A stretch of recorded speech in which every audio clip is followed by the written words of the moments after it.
Hermanos, buenos días. Dios los bendiga. Qué bueno que estén ahí. Aleluya. Dios es bueno y en medio de las vicisitudes de la vida, de las situaciones que tenemos que vivir, que enfrentar, podemos darle la gloria a Dios, estar agradecidos al Señor, porque Dios es bueno y es bueno todo el tiempo. Estamos estudiando un tema muy importante, tiene que En ver un cuarto de milla, gira a la derecha con con dirección a comunicar las Moore Park verdades de Road. Dios, con transmitir estas verdades a otros y poder de alguna manera hacerlo con mayor efectividad. Nuestro trabajo como líderes, como pastores, como ministros del Señor, tiene que buscar siempre ser expresado y manifestado al máximo de la excelencia. Y podemos de alguna manera perfeccionarnos en nuestro trabajo, hacer cada día las cosas mucho mejor, en tanto pues tengamos las posibilidades. Y la predicación, hermanos, es un trabajo, es una función, es una labor encomiable. Dice la Biblia de manera muy Gira a la clara derecha que con Dios dirección a Moore Park Road. salvar a la gente por la locura de la predicación. O sea, a Dios le ha placido. Es imposible que mientras estemos en esta tierra como hijos de Dios, como cristianos, esta función, esta labor cese. A Dios le ha placido salvar a los hombres por la locura de la predicación. Pero la predicación es el instrumento que Dios ha querido usar para alcanzar a los perdidos, para que aquellos a quienes Él ha elegido puedan oír el mensaje y ser salvos. Ese es el medio que Dios ha establecido y tenemos que hacerlo con habilidad, con destreza, con efectividad, para que los oyentes puedan escuchar el mensaje. Los resultados de nuestra predicación, nosotros esperamos que la predicación que damos traiga convicción, la gente se arrepienta, esa es nuestra expectativa, pero va a haber gente que va a rechazar, va a haber gente que no va a aceptar el mensaje. Jesús será el predicador por eminencia y no todos recibieron su mensaje, pero siempre comunicó las verdades, Jesús es la verdad, con efectividad y de manera comprensible, de manera clara. Él se valía de ejemplos, de ilustraciones, recurría al Antiguo Testamento, a las Escrituras, para exponer la verdad, para comunicar que Él era el Cristo, el Hijo de Dios. A pesar de hacerlo de esa manera, había gente que rechazaba su mensaje. El punto es que aunque buscamos a través de la predicación que la gente tome una decisión positiva hacia el mensaje y acepte al Señor, no todos lo van a hacer. La clave es que aunque no lo hagan, por lo menos quede claro para ellos que lo que están rechazando es la verdad. Esa es la clave. O sea, que como Jesús nuestro Señor decía, ustedes oyen mi palabra, ustedes ven las señales, pero no quieren creer. No quieren creer. O sea, el punto es que ustedes no quieren. No quieren. Entonces, ese es el punto, ¿no? Que aunque nosotros hagamos lo mejor que podamos, la gente tome la decisión, que quiera o no quiera. Pero nuestra parte, porque de la convicción se encarga el Espíritu Santo, pero nuestra parte es procurar que las palabras que usemos, los mensajes que demos sean comprensibles, sean claros. Ahora, nosotros nos encontramos también con el problema del oyente, o sea, del interlocutor. O sea, no todo es también responsabilidad nuestra en el sentido de que cuando nosotros exponemos y de nuestra parte debemos hacer lo mejor que podamos, hay un problema en el interlocutor. El interlocutor puede ser una persona hambrienta por oír la verdad, o puede ser una persona que tiene desinterés y que no le interesa realmente escuchar o atender. Y hay mentes distraídas. El diablo se vale de distraer las mentes de las personas a las cuales queremos comunicar algo. Un buen ejercicio que nosotros como oyentes debemos hacer es tratar de escuchar de tal manera que podamos captar el punto que se nos quiere comunicar.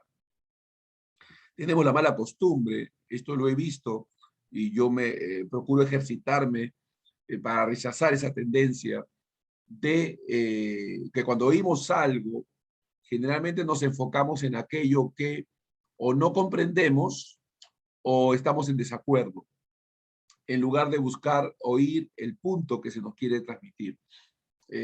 Cuando una persona está oyendo algo, me pasa a mí con mis alumnos, me pasa con la gente a las que les predico o les enseño, y yo me doy cuenta que por las preguntas que a veces hacen, por las intervenciones que hacen, que sus mentes se han ido por lados que uno no estaba enfatizando ni queriendo guiar a la gente hacia esa línea de pensamiento, pero las mentes nuestras están tan habituadas a enfocarnos, primero en lo que no estamos de acuerdo y segundo en lo que no entendemos, que dejamos de sacarle provecho a lo que sí entendemos, ¿no? Es como cuando tú le dices a una persona, tengo dos noticias, ¿no? Una buena y una mala. Y todo el mundo, ay, a ver, dame la mala, pues dame la mala, ¿no? Entonces, hay una predisposición a siempre inclinarnos por lo negativo, por lo que nos dificulta, ¿no? Es como cuando un hombre le está diciendo a una dama, ¿no? Mira, tú me gusta tu cabello, me gusta tus ojos, me gusta tu labio, me gusta tu oreja, me gusta tu nariz, me gusta, ¿no? Entonces, tú estás describiendo lo que te gusta y ella interrumpe y dice, sí, pero ¿qué no te gusta? ¿No? Sí, pero ¿qué no te gusta? ¿No? Entonces, no, dime lo que no te gusta. No, dime lo que no te gusta, ¿no? Entonces, él está diciendo las cosas que le gustan y ella quiere saber qué a él no le gusta, ¿no? Entonces, tenemos esa tendencia, ¿no? Natural, pecaminosa, en nosotros de siempre estar enfocados en lo que no nos gusta, en lo que no nos parece, y eso nos distrae. Debemos procurar, este es un ejercicio personal y un ejercicio que todos deberíamos hacer, debemos procurar tratar de captar el punto que se nos quiere comunicar, ¿no? Tratar de ver, ponernos en el lugar de la persona que está comunicando, ¿no? ¿Qué me estás queriendo decir? Yo quiero entender lo que me estás diciendo. Y a ver, ¿no? Entonces escuchar los puntos y seguir la línea de pensamiento. Uno está siempre con distracciones, hay que aprender a oír. Bueno, vamos a tener de repente en algún momento un tiempo para enseñar qué cosas debemos hacer para poder prestar la mejor atención posible, ¿no? Pero es algo que deberíamos aprender y conocer, pero desafortunadamente no estamos ejercitados así, pero deberíamos. Nuestro Señor Jesús siempre exhortaba, mirad cómo oís, decía, mirad cómo oís, ¿no? El que tiene oídos para oír, oiga, decía, oiga, ¿no? O sea, tratar de, el que quiera hacer la voluntad de mi Padre sabrá si la doctrina es de Dios, ¿no? Hay varios prerequisitos que tienen que conjugarse para que podamos oír con cabalidad, ¿no? Hay hermanos, hermanas que realmente también muestran una capacidad como esa, ¿no? Porque a la hora que toman notas, a la hora que hacen sus intervenciones o sus resúmenes de lo que uno está explicando, pues evidentemente manifiestan que han captado el punto, han captado la idea y no hay mayor satisfacción para un maestro que oír eso de sus alumnos, ¿no? Que los alumnos están captando, entendiendo a cabalidad lo que uno les está diciendo. Y entonces, hay muchas cosas que tomar en cuenta cuando hablamos de la predicación. Y una de ellas, y la fundamental, es que tenemos que entender que somos siervos del texto. Nosotros no nos servimos del texto, el texto se sirve de nosotros. El texto se sirve del predicador para comunicar lo que quiere comunicar. Y es por eso que hay ciertas características que deberíamos nosotros ejercitar. Hay ciertas cosas que deberíamos tener presente a la hora de leer el texto, de considerar el texto, ¿no? Y me gustaría recordar algunas partes y luego pasar a ver otros detalles. Lo primero es, procuremos leer el texto muchas veces, y meditar en ese texto y orar sobre ese texto, ¿no? O sea, leer el texto muchas veces, procurar leerlo en diferentes traducciones, diferentes versiones, para familiarizarnos con ese texto. Y meditar sobre ese texto una y otra vez y orar sobre ese texto nos va a ayudar a tener esa familiaridad, esa con penetración con el texto que estamos meditando. En ese proceso de meditación hay que escribir el texto y hacerlo y hacer nuestro propio comentario del texto. A ver, ¿qué es lo que nosotros pensamos de lo que el texto está diciendo? Por supuesto, a la luz de su contexto, etcétera. Hacer un comentario propio, ¿no? Y cotejar el comentario que estamos teniendo, que estamos haciendo con comentarios de predicadores, de ministros, de otros, ¿no? Como decía un hermano le decía a un pastor le decía, pastor, a mí no me interesa más que leer la Biblia, porque la Biblia es la palabra de Dios y la Biblia no tiene falla, la Biblia no tiene errores, la Biblia es suficiente para mí, decía, ¿no? Y claro, el pastor le decía, sí, la Biblia es inerrante, pero tú cometes errores. El problema no es la Biblia, el problema es tu interpretación. Y para cotejar tu interpretación y ver si realmente es correcta, tienes que examinarlo a la luz de otros intérpretes, de otros hombres de Dios, para ver que corresponda, porque el Espíritu es el mismo.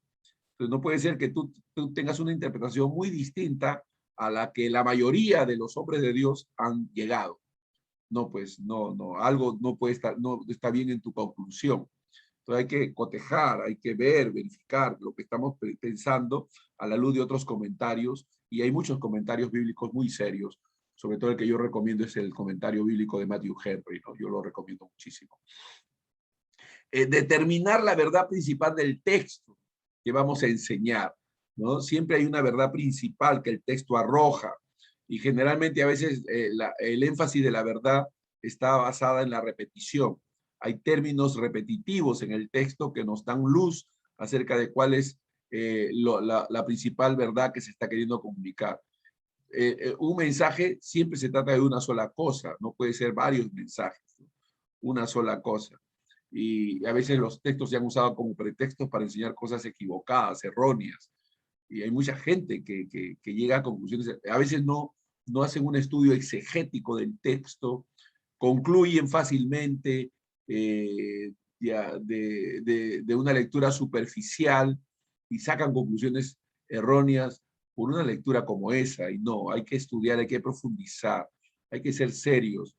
Eh, um, cuando uno tiene la responsabilidad de comunicar verdades, uno hace su propio estudio, su propia investigación, su propio análisis, profundiza en esa verdad, hace preguntas, llama a uno, llama a otro para buscar cotejar y va concluyendo en algo.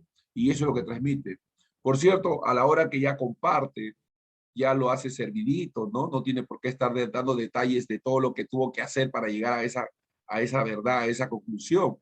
Eso queda para su intimidad y su privacidad, pero definitivamente ya cuando llega al púlpito ya lo lleva servidito, ¿no? Es como alguien que sirve un manjar y no va a traer todos los utensilios de la cocina para enseñar y decir, bueno, todo esto utilicé para servir el manjar. No, lo que hace es servir el manjar. Entonces nosotros servimos el manjar, pero detrás de ese servicio hay todo una serie de actividades que se han llevado a cabo previamente, ¿no? De eso no tenemos que hablar, pero sí para nosotros es importante considerar esas cosas, muy importantes. Interpretar la palabra de Dios es también de gran responsabilidad. A eso le llamamos la hermenéutica. La palabra hermenéutica es una palabra técnica, pero que a algunos los hace tropezar, ¿no? ¿Cómo que es eso de hermenéutica, pastor? Esa palabra no es bíblica. Dicen. No, es un término que define una acción en particular, que es la de interpretar, ¿no? ¿Qué significa el texto? Recordando que cada versículo tiene un solo significado con una sola interpretación correcta. Eso lo estamos aprendiendo porque hay mucha gente que cada uno tiene su propia interpretación. ¿No? La interpretación siempre es una. Las aplicaciones son varias. Eso lo hemos aprendido en las clases. ¿No? La interpretación es una, pero la aplicación son varias. El trabajo nuestro como predicadores es alcanzar el significado exacto que Dios quería decir de los escritores humanos originales, a través de los escritores humanos. Eso se llama exégesis. Exégesis, otra palabra técnica, ¿no? Exégesis, que significa sacar. Eisegesis es poner.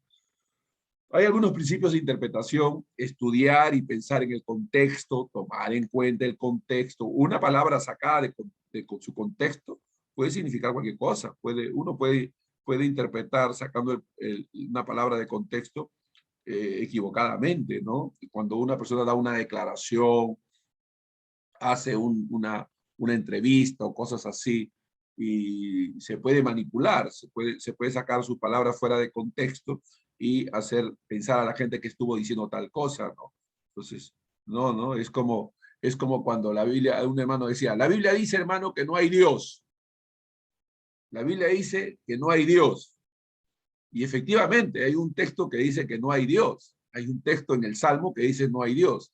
Pero en el contexto dice, no hay Dios, dice el impío, el que se ha corrompido, dice. O sea, el contexto dice por qué algunos dicen que no hay Dios, ¿no? En el texto dice no hay Dios, pero el contexto dice el impío, no hay Dios. Dice el impío, no hay Dios, ¿no? Entonces, pero sacado de contexto, claro, la Biblia dice, hermano, el texto dice que no hay Dios. Sí, ahí dice, pues, ¿no? Pero dice que no hay Dios, dice el impío dice que no hay Dios, ¿no? Entonces, cuando uno saca una palabra fuera de contexto, puede decir cualquier cosa.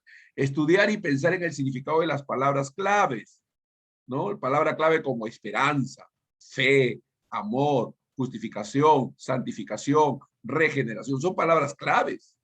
Regeneración. O sea, buscar el significado de esas palabras. Hermano dice, yo he sido regenerado, dice alguno. Y efectivamente han sido, si han creído en Cristo, pero ¿qué significa regeneración? Hermano, yo quiero caminar una vida santificada. Así, qué bueno. ¿Qué significa santificación? Entonces son palabras importantes que hay que conocer su significado para poder entenderlas en su verdadera proporción. Estudiar otros textos que hablan de la idea principal del texto y las verdades relacionadas. Comparar la palabra con la palabra. Las verdades se relacionan entre sí. Entonces buscar la relación que existe entre una verdad y la otra. En esos días vamos a viajar. El día 7 estaremos viajando a Pucallpa, zona selvática.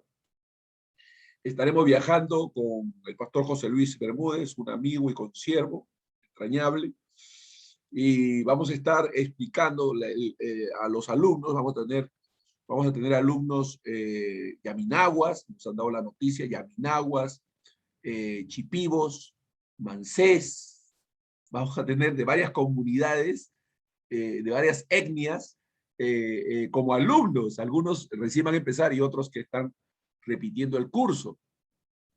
Y el tema que se nos ha asignado, que vamos a estar compartiendo en las clases con estos alumnos durante toda una semana, en varias horas, en varias jornadas que vamos a llevar a cabo, vamos a estar enseñando el curso de la santificación. La santificación. Tenemos los materiales, tenemos los bosquejos, los textos, y vamos con muchas ganas de querer bendecir a nuestros hermanos enseñando el curso de la santificación bíblica. Y tenemos materiales adicionales que, aunque no son la santificación, que están relacionadas para poder ayudar y reforzar el tema que vamos a compartir con nuestros hermanos allá. Es una tarea difícil porque nuestros hermanos en las etnias tienen diferentes formas de recepcionar lo que nosotros hablamos. Nuestro lenguaje para ellos no es de fácil comprensión. Nosotros pensamos de manera, nosotros pensamos y hablamos de manera abstracta y ellos piensan y hablan de manera concreta. Entonces esa diferenciación tiene que ser, esa brecha tiene que ser allanada para poder comunicarnos con ellos, y ya hemos aprendido que ellos aprenden por medio de figuras, por medio de ejemplos, por medio de ilustraciones, y eso facilita la comprensión en ellos, ¿no? Entonces todo eso se aprende porque queremos ser efectivos, no queremos solamente ir y dar un sermón y no preocuparnos por si están entendiendo o no, queremos que se nos entienda. Entonces por eso es muy importante de nuestra parte tomar en cuenta estas brechas que deben ser evadidas, deben ser quitadas del medio para que haya una buena comprensión de lo que estamos transmitiendo. Por eso el significado de un texto no puede chocar con la enseñanza clara de cualquier otro pasaje de la Escritura. El significado de un texto no puede chocar con la enseñanza clara de cualquier otro pasaje de la Escritura, ¿no? O sea, hay que tener cuidado, ¿no? De que no haya un choque. A veces nosotros no nos damos cuenta, pero podemos estar diciendo desde un texto algo que contradice toda la palabra de Dios, ¿no? Y es interesante, en estos últimos tiempos hay muchos escatólogos, muchos, ah, eh, mucha gente que presenta una forma de ver escatológicamente que no se ajusta a toda la verdad de la Biblia, ¿no? Es interesante ver cómo personas se dejan llevar por lo que ven, por lo que están oyendo, más allá de lo que la Biblia está diciendo. Y siempre yo les he dado un margen de protección en la interpretación bíblica. El margen de protección en lo que es el estudio de la palabra de Dios y la predicación es que todo debe ser juzgado a la luz del plan salvífico, de la obra salvadora, de la obra salvífica que Dios ha llevado a cabo en Cristo para la humanidad. O sea, todo debe ser interpretado a la luz de esa obra, de la cruz, de Cristo Jesús muriendo en la cruz del Calvario. Ese es el plan redentivo. Y si lo que tú estás interpretando o las conclusiones a las que estás llegando no se ajustan a esa obra, tienes que desechar eso que estás creyendo o pensando, porque todo tiene que ser juzgado a la luz de eso, ¿no? Es como cuando alguien toma el texto y dice, la Biblia dice que si tu ojo te es ocasión de caer, arráncatelo, dice. Entonces, pero ese texto no está para que lo apliques de manera literal y exijas a las personas que miran con codicia a otra persona, se saquen los ojos. No, eso es para que podamos ser confrontados con el hecho de que somos personas débiles, inclinadas hacia el mal y que necesitamos al Redentor, al Salvador, a Cristo Jesús. Eso ha sido dado con el propósito de que nos demos cuenta, porque la ley es dada para que comprendamos nuestro pecado. La ley es dada para que podamos comprender nuestro pecado y de esa manera buscar al mediador, al Salvador, a Cristo Jesús. Ese es el punto al que se refiere y no literalmente de que se saquen los ojos, pues, ¿no? Entonces, pero todas estas cosas, por eso le decía, tienen que ser interpretadas a la luz de la obra salvífica, de la obra redentora, del plan redentivo. Hay que tomar en cuenta la obra de Cristo y no solamente en la interpretación de la Biblia, sino en nuestras conductas. ¿Cómo me relaciono con los demás a la luz de la obra que Cristo ha llevado a cabo en la cruz del Calvario? O sea, ¿cómo me relaciono con los demás? ¿Cómo trato a los demás a la luz de esa obra?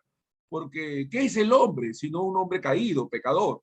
¿Qué necesita redención? Por la sangre de Jesús, el amor de Dios manifestado en la cruz del Calvario.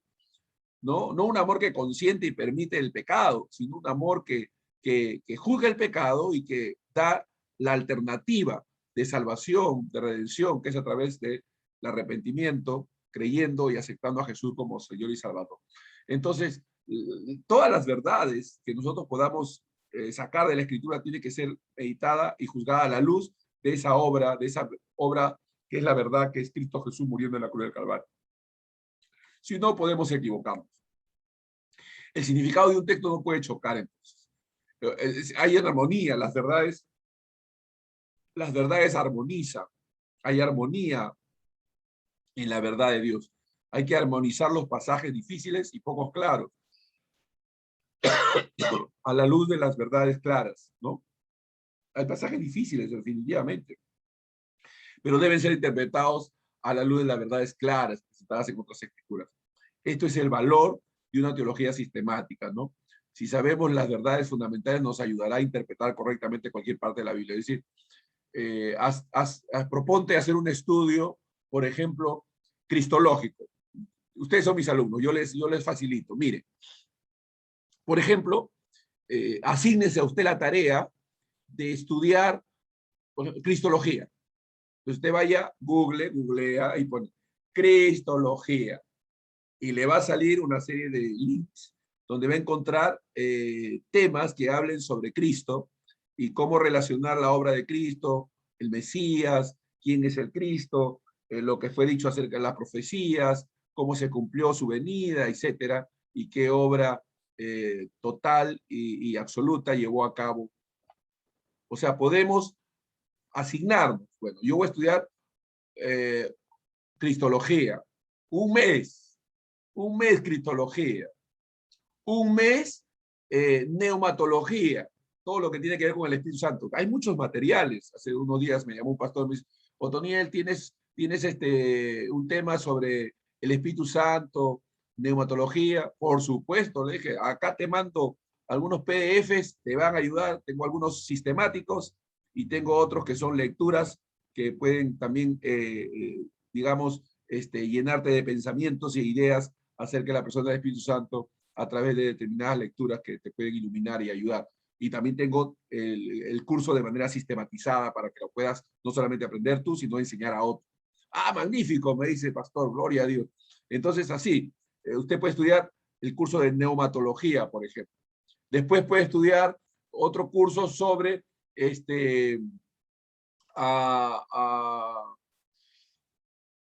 la salvación, ¿no? La salvación. El término el término griego para estudiar la salvación, se me ha ido, fíjense cómo esto, la memoria.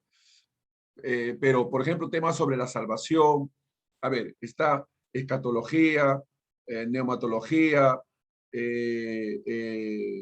cristología, el pecado del hombre, antropología bíblica, en fin, hay diferentes temas, cursos que uno por uno mismo puede aprender, hermanos, ¿no? Hay mucho material en el Google, en el Internet.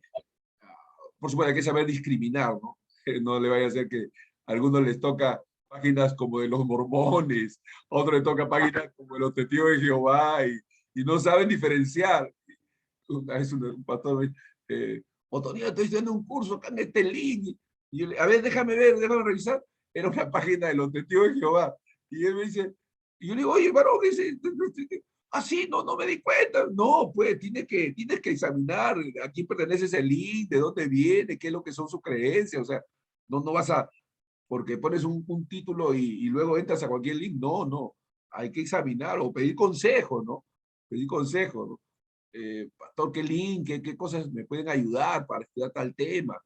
¿No? ¿Qué es lo más recomendable? Porque hay que aprender a discriminar entre buena literatura y mala literatura. Hay mucha mala literatura, por cierto. ¿Ah? No toda literatura popular es buena. ¿Sí? Hay mucha literatura popular que no es buena. En fin, hay que tener cuidado. Entonces, hay que estudiar, hay que tomar tiempo. Entonces, les he dado algunas ideas en cuanto a ciertas cosas que deberíamos estudiar por nuestra cuenta, ¿no? Cristología sería un buen curso para hacerlo, ¿no? Neumatología sería otro curso para hacerlo, ¿no? Soteriología es la palabra para salvación. Soteriología. Soteria, que es la palabra salvación. Soteria es la palabra griega para salvación. ¿No? Soteria. Soteria es la palabra griega para salvación. Soteriología es el curso, ¿no? Entonces, fíjense, importante, o sea, tomar tiempo para hacer estudios de ese tipo, ¿no? Un mes un tema, otro mes otro tema, otro mes otro tema, y de esa manera usted va teniendo un bagaje. Nosotros los pastores no hemos sido llamados a menos que lo hagamos en un instituto, en una clase especial, pero desde el púlpito no estamos llamados a enseñar teología, pero tenemos que tener una teología, tenemos que tener fundamentos teológicos, ¿no? Tenemos que tener fundamentos, y las teologías generalmente se enseñan en cursos especiales, en clases especiales o en un instituto bíblico, pero hay que tener ese bagaje, ¿no? Entonces, estudios teológicos, estudia cristología, estudio teológico, estudia neumatología, estudio teológico, estudia soteriología, y de ahí vas a poder atender las necesidades de las personas. ¿Sabes? Nosotros queremos solucionar así. La persona tiene una necesidad, a ver, voy a la Biblia a ver cómo tratar esa necesidad. No funciona así el ministerio. No. Primero yo busco las escrituras, verdades que me sostengan, que sean claves, que yo pueda entender, y en base a esa verdad yo puedo atender las necesidades de los seres humanos. Porque ya yo sé de dónde viene tal cosa, ¿no? Un ejemplo. Por ejemplo, digamos que dos personas vienen delante de ti, ¿ya? O delante de dos personas, ¿ya? Dos personas, una persona yendo a otra persona y otra persona yendo a otra persona. Muy bien. Uno dice, pastor, me siento oprimido, me siento mortificado, el diablo me persigue, me molesta. Pastor, acá estoy delante de usted, ayúdeme. Pastora, demonio de confusión, espíritu malo, yo te reprendo, te echo fuera, te encadeno, te ato y te expulso de la vida de este. El otro pastor, la misma necesidad en el otro hermano, ¿no? Pastor, siento esto, tengo esta opresión. Y el otro el pastor dice, mire, hermano, siéntate. Vamos a ver, mira qué dice la Biblia. Hemos sido trasladados de las tinieblas a su luz admirable. El diablo ya no tiene poder sobre nosotros. Tú vives por encima de toda atadura porque has sido libertado. Entonces este hermano dice, wow, que todo eso así es. Sí, hermano, tú eres libre. Tú no tienes por qué vivir así, no tienes por qué aceptar esas mentiras del diablo. Acá la escritura dice claramente, y la palabra es verdad, que tú eres libre. Muy bien. Les pregunto, ¿quién de los dos, el primero o el segundo, está ministrando en un buen entendimiento de la verdad? Definitivamente el segundo. El primero está haciendo toda una labor, pero sin falta, sin entendimiento, porque no, esas cosas no se liberan porque tú reprendes el demonio, echas fuera, no, se liberan porque conoces la verdad. Porque cuando tú conoces la verdad, no, si así dice, yo lo creo, yo rechazo estas cosas en el nombre de Jesús, porque acá dice que yo soy libre. Yo soy libre. Acá dice que yo soy una persona que el diablo no se puede señorear de mí. Wow, entonces, o sea, las verdades liberan y conoceréis la verdad y la verdad os será libres.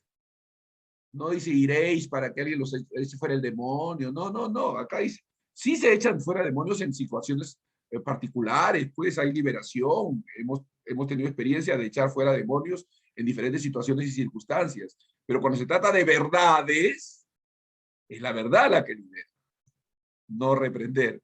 No, no. Imagínate que entras a un lugar oscuro, a una habitación oscura, y tú te pones a reprender. Oscuridad, te echo fuera, oscuridad, te echo fuera, oscuridad.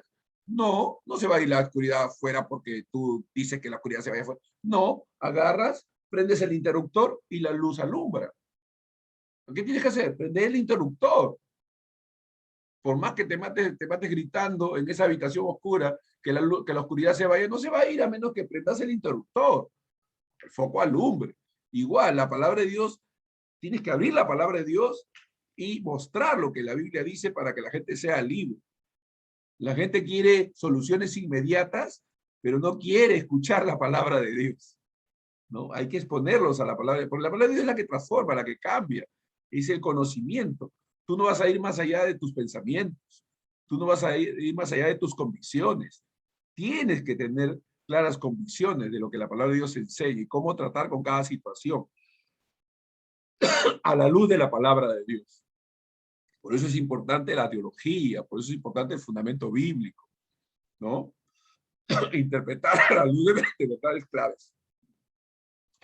Estudiar o preguntar a otros cómo ellos vean el mismo texto, especialmente si no estás seguro que tu interpretación es correcta. Sí, pues estudiar, examinar a la luz de otras personas, escuchar a otros hombres de Dios que tengan un fundamento mucho más claro, más efectivo, más bíblico, ¿no? Evaluar lo que creemos a la luz de ello.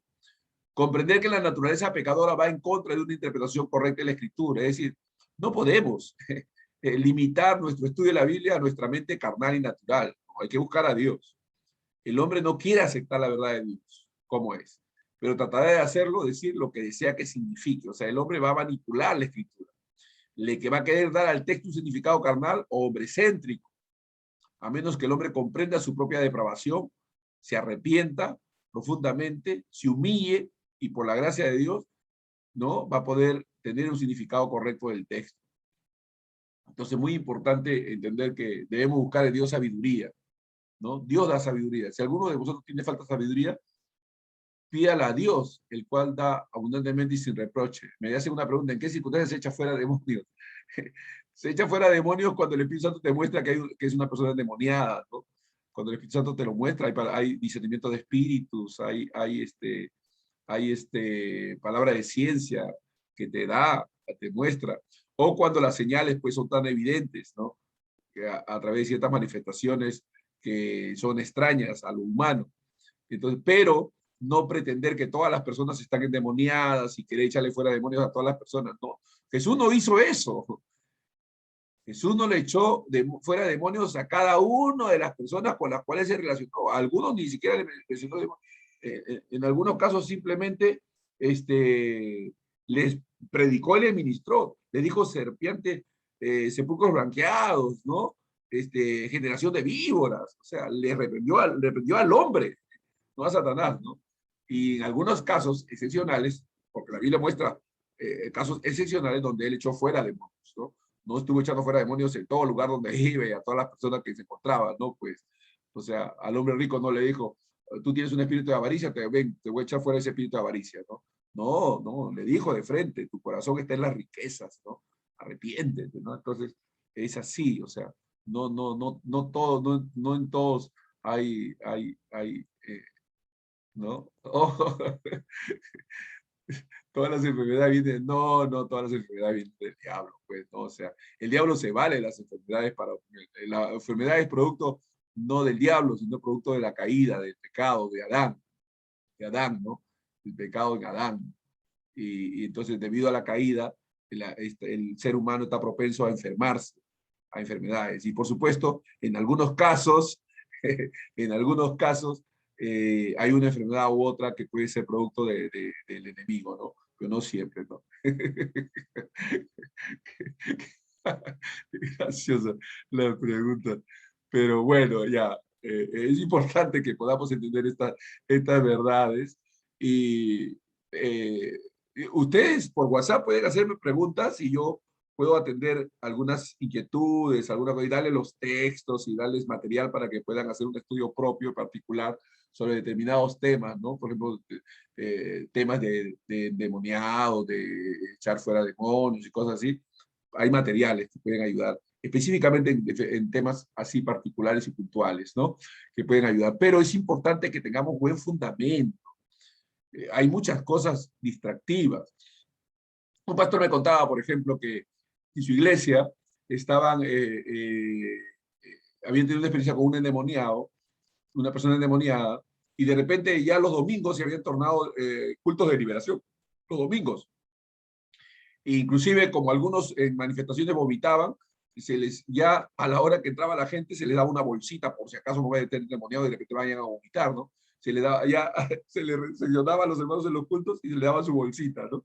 Y me contaba este pastor, ¿no? Me dice, ya le dábamos bolsita a los hermanos, a la gente que entraba, y de repente estábamos predicando o cantando, y de repente alguien comenzaba con deseo de vomitar, y íbamos sobre esa persona, echaba fuera demonios, hasta que de repente así estuvimos por varios domingos, hasta que nos dimos cuenta que era una situación distractiva, que no glorificaba a Dios, que se había convertido en un espectáculo, que ya el énfasis no era la escritura, no era la palabra de Dios, no era Cristo, era sencillamente esperar un episodio de esa naturaleza. Entonces nos dimos cuenta que el diablo estaba generando este tipo de situaciones con el propósito de distraer nuestra atención hacia cosas superficiales en lugar de lo elemental y fundamental que es la predicación, la enseñanza, la adoración a Dios, ¿no? Entonces, qué interesante, ¿eh? Qué interesante.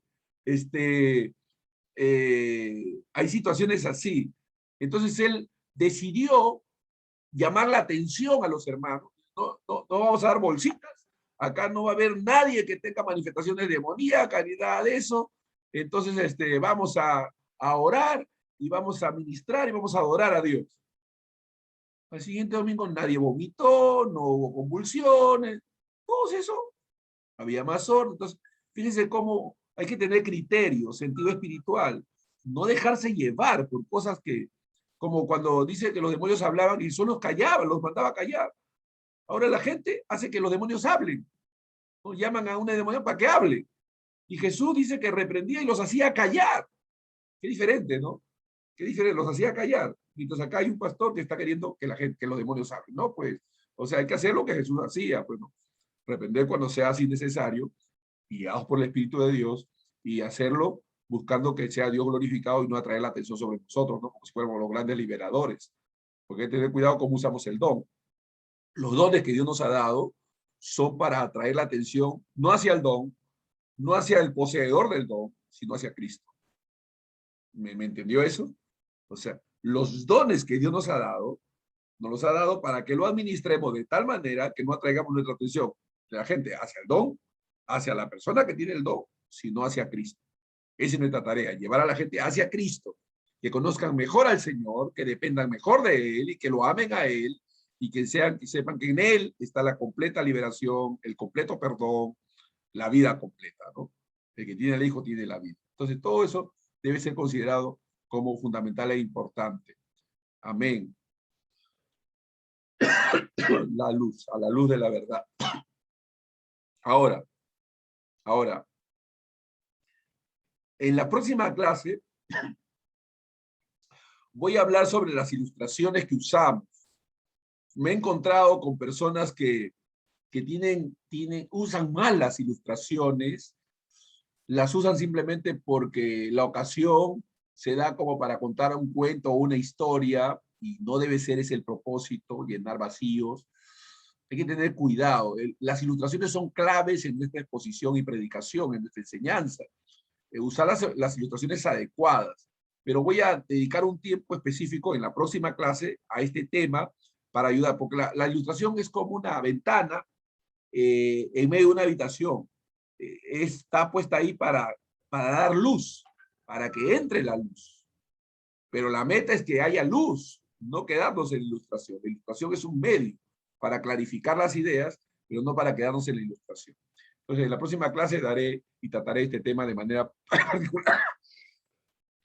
No sé si a todos ya les hice llegar este material, pero ahora se los mando a algunos de ustedes que no tienen, quizás a través de los alumnos, del WhatsApp de alumnos, para que lo puedan tener ya completo, porque ya estamos por terminar prácticamente toda esta serie de charlas, de enseñanzas, pero les quiero hacer llegar este material para que lo puedan repasar, leer, e inclusive puedan en algún momento compartir y enseñar a su gente, a sus líderes, a sus hermanos, a los hermanos en la iglesia.